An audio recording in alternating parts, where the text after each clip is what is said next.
Hello friends, welcome to Magnotech YouTube channel.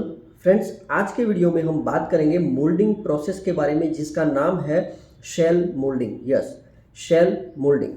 तो shell moulding जो है वो बेसिकली थीन लेयर जो होता है, थीन वॉल आर्टिकल के लिए ज़्यादा यूज़ होता है। ठीक है, आप यहाँ पे देख सकते हो, it is suitable for the thin wall article. तो उसमें क्या होता है कि दो थीन वॉल आर्टिकल को हम कंबाइन करते हैं और उससे मोल्ड बनता है।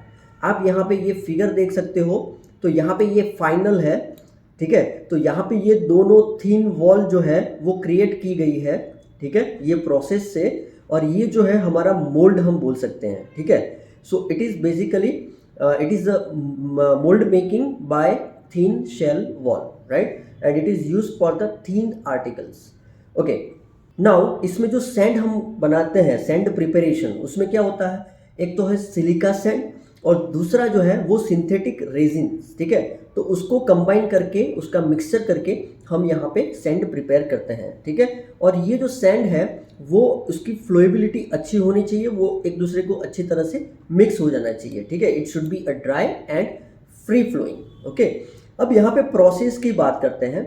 तो सबसे पहले यहाँ पे आपको ये जो मोल्ड बनाने के लिए, जो शेल वॉल जो है वो बनाने के लिए यहाँ पे क्या किया है, तो ये सबसे पहले हॉट पैटर्न यहाँ पे रख दिया है, और ये एक बॉक्स है। ठीक है, उसमें हमने क्या यहाँ पे भर दिया है, ये है सैंड मिक्सचर, जो हमने आपको बताया कि silica sand and synthetic resin, उसका मिक्सचर है।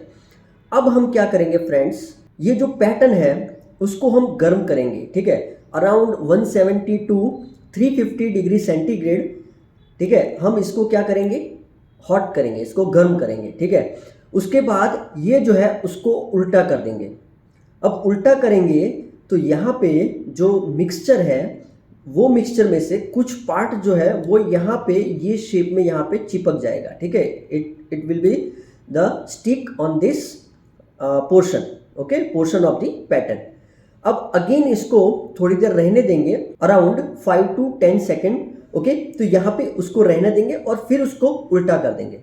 जब हम उसको उल्टा कर देंगे तो यहाँ पे ये जो कुछ सैंड होगी वो यहाँ पे चिपक जाएगी, यानी यहाँ पे स्टिक हो जाएगी। ठीक है, तो ये चिपक जाएगी, तो यहाँ पे ये थीन लेयर बन जाएगा इस तरह से। आप डार्क आपको दिख रहा है। ठीक है, अब एक पिन आती है जो यहाँ पे पहले से फिक्स होती है, वो पिन के थ्रू ये जो शेल है उसको हम स्ट्रिप्ट कर देते हैं, मतलब उसको यहाँ अलग कर देते हैं पैटर्न से। ठीक है, shell stripped from the pattern.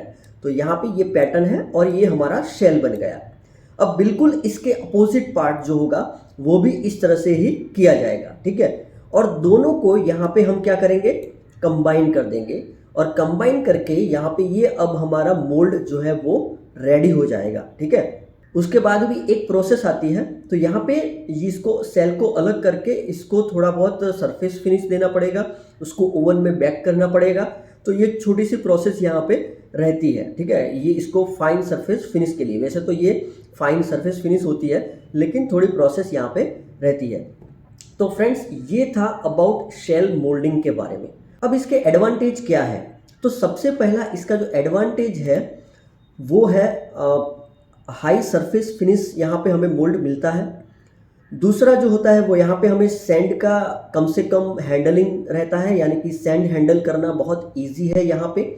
उसके बाद दूसरा एडवांटेज ये है कि यहाँ पे जो परमेबिलिटी होती है, परमेबिलिटी यानी कि यहाँ पे जो इवोपोरेशन होगा, जो गैस क्रिएट होगा, उसका एब्जॉर्ब करने की कैपेसिटी, ठीक है, उसको एब्जॉर्ब करने की, या तो हम बोल सकते हैं कि उसको एस्केप करने की जो कैपेसिटी है, उसको परमेबिलिटी, वो यहाँ पे इसकी अच्छी रहती है। ठीक है, उसके बाद फ्लोर एरिया जो है वो बहुत कम चाहिए, फ्लोर एरिया। ठीक है, और जो कास्टिंग डिफेक्ट भी आती है वो बहुत कम आती है।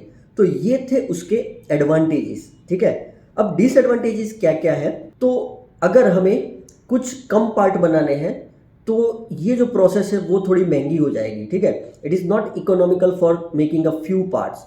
Okay, if we want to make so many parts, then and then it will be the economical. ठीक है, उसके बाद है complicated job, sorry for the disturbance. उसके बाद है कॉम्प्लिकेटेड जॉब है, वो यहाँ पे बनाना थोड़ा डिफिकल्ट हो जाएगा। ठीक है, तो कॉम्प्लिकेटेड जॉब यहाँ पे नहीं बना सकते। उसके बाद है यहाँ पे weight and size of the casting is limited. तो यहाँ पे आप देख सकते हो कि साइज जो है उसका एक लिमिटेशन है, वेट जो है उसका एक लिमिटेशन है। तो ये है डिसएडवांटेज ऑफ शेल मोल्डिंग। तो फ्रेंड्स मैंने आपको यहाँ पे शेल मोल्डिंग की पूरी प्रोसेस बताई, उसके एडवांटेज एंड डिसएडवांटेज की बात हमने की। होप फ्रेंड्स आपको ये वीडियो अच्छा लगा होगा। अगर अच्छा लगा तो लाइक कर दीजिए, शेयर कर दीजिए, सब्सक्राइब करना मत भूलिए। Thank you. जय हिंद, जय भारत।